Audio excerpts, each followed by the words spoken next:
توی قرار اول چی بگیم؟ چجوری جذاب با اعتماد به نفس و صمیمی صحبت کنیم؟ توی این ویدیو میخوام بهتون بگم که توی قرار اول چه حرفایی رو بزنیم تا هم تاثیر بذاریم و هم ارتباط صمیمی و راحت‌تری ایجاد کنیم.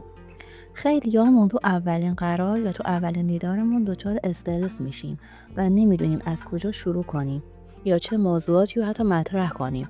اما نگران نباشین، با چند تا نکته ساده میتونین کاری کنین که طرف مقابل هم از شما خوشش بیاد و همین قرار به یاد موندنی بسازید. اما احوال پرسید شروع کنید. با یه سلام گرم و پرسیدن حال شخص مقابل شروع میکنیم. موضوعات عمومی سوال کنید، مثل آب و هوا، سرگرمی یا تجربه های اخیرش صحبت کنید. سوالات باز بپرسین، سوالاتی بپرسین که شخص مقابل رو تشویق به صحبت بکنه.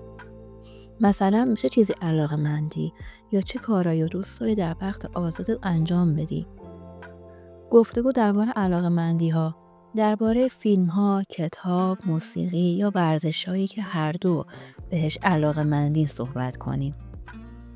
به اشتراک گذاشتن تجربیاتتون، داستان‌ها یا تجربیات جالب خودتون رو به اشتراک بذارید تا گفتگو جالب‌تر بشه.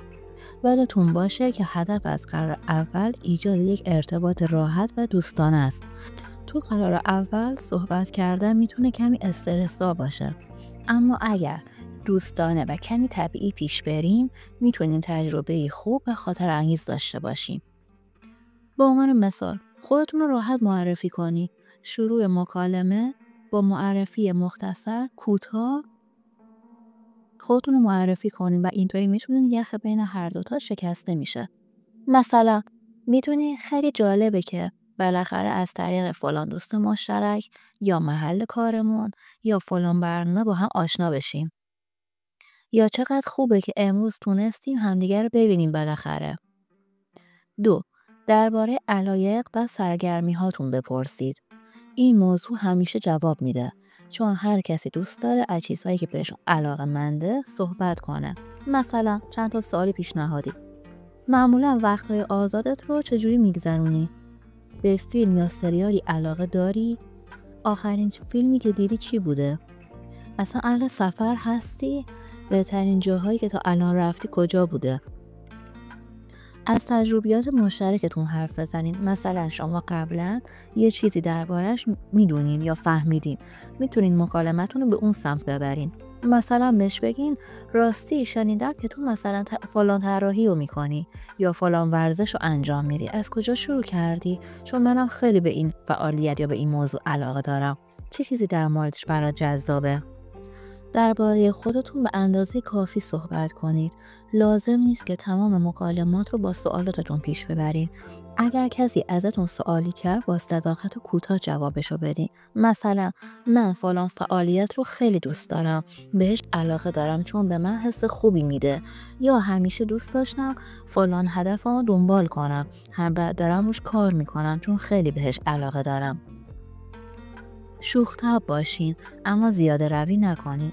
یک جوک یا یک خاطره بامزه‌ای که مؤدبانه است میتونین تو فضای قرارتون راحت مطرحش کنید، اما توجه داشته باشین که زیاده روی یا شوخی‌های نامناسب ممکنه تاثیر منفی بذاره. خب تا اینجای ویدیو چطور بود؟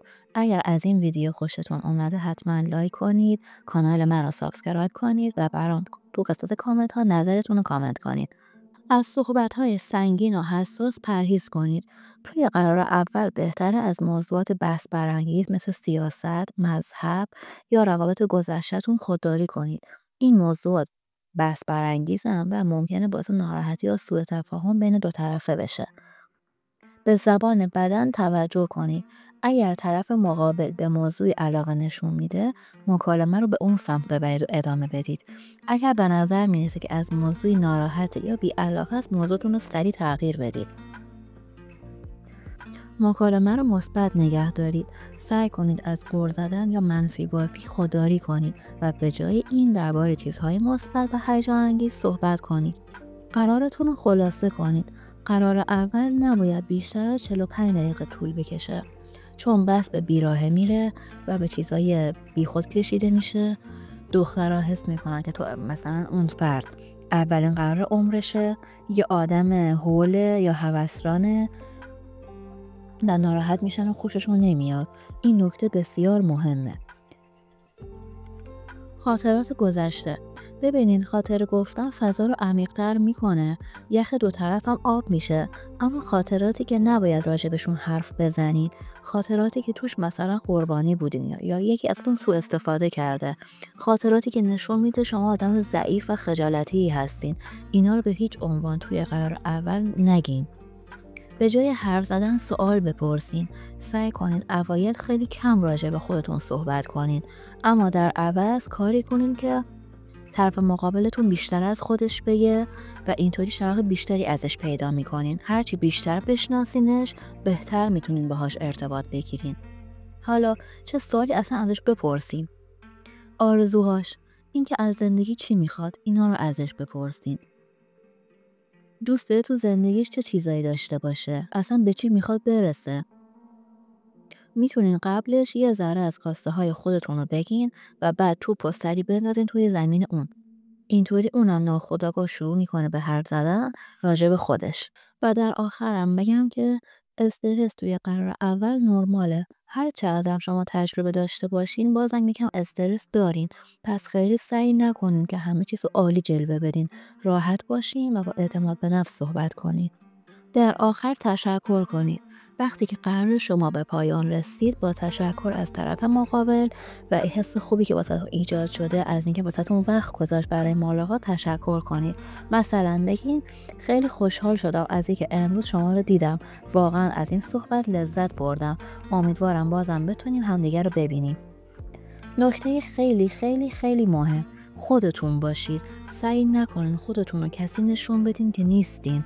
رفتار طبیعی و صادقانه بهترین راه برای ایجاد یک ارتباط خوبه. ممنون که تا اینجای ویدیو با من همراه بودین. تا ویدیوی بعدی مواظب خودتون و رابطه هاتون باشین. خدا نگهدار.